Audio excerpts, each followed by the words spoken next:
تو حضرت عبد المطلب نے منت مانی کہ اگر اللہ تعالیٰ نے مجھے 10 بیٹے عطا فرما دیے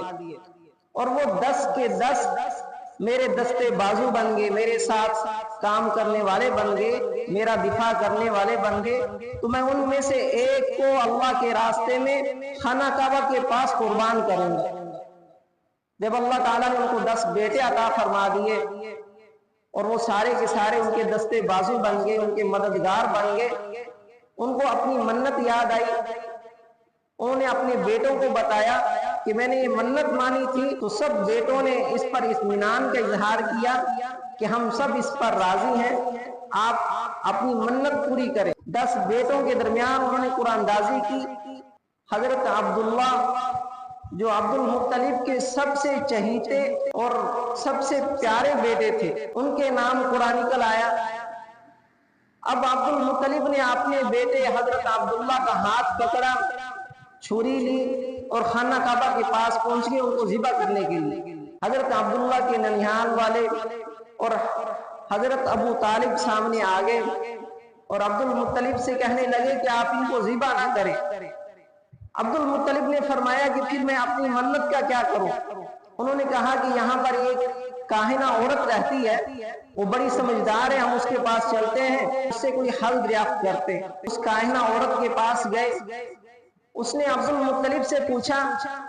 کہ جب تمہارے مذہب میں کوئی آدمی کسی کو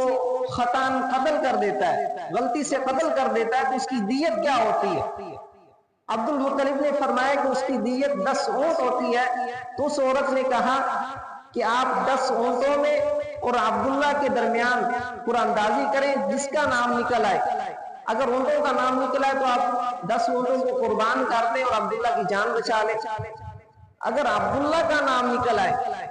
تو آپ پھر 10 اونٹوں کو اور بڑھا دیں، یعنی 20 اونٹوں میں اور عبداللہ کے درمیان قرآن اندازی کریں۔ اگر پھر بھی عبداللہ کا نام نکل آئے تو آپ اس طرح 10 اونٹ بڑھاتے جائیں، یہاں تک کہ اللہ تعالیٰ آپ سے راضی ہو جائے اور نام اونٹوں کا نکل آئے۔ اس طرح حضرت عبد المطلب 10 اونٹ بڑھاتے گئے اور نام عبداللہ کا نکلتا رہا،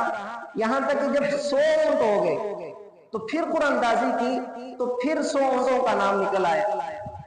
بعض روایات میں آتا ہے کہ عبد المطلب کو اس پر اطمینان نہیں ہوا، انہوں نے دوبارہ 100 اونٹوں کے درمیان اور عبداللہ کے درمیان قرآن اندازی کی، دوبارہ بھی 100 اونٹوں کا نام نکل آیا۔ پھر تیسری دفعہ پھر انہوں نے قرآن اندازی کی، تو تیسری دفعہ جب 100 اونٹوں کا نام نکلا تو پھر انہوں نے خانہ کعبہ کے پاس 100 اونٹ ذبح کیے اور سب کو پھر وہیں چھوڑ دیا، کسی کو کوئی رکاوٹ نہیں تھی، جو مرضی آئے اور جتنا مرضی گوشت لے جائے۔ تو اس طرح آپ صلی اللہ علیہ وسلم کے والد ماجد سیدنا عبداللہ ذبیح اللہ بنے۔ آپ صلی اللہ علیہ وسلم نے ایک موقع پر فرمایا کہ میں 2 ذبیحوں کی اولاد ہوں، ایک سیدنا اسماعیل علیہ السلام کہ وہ بھی ذبیح اللہ ہے، اور ایک سیدنا عبداللہ یہ بھی ذبیح اللہ ہے۔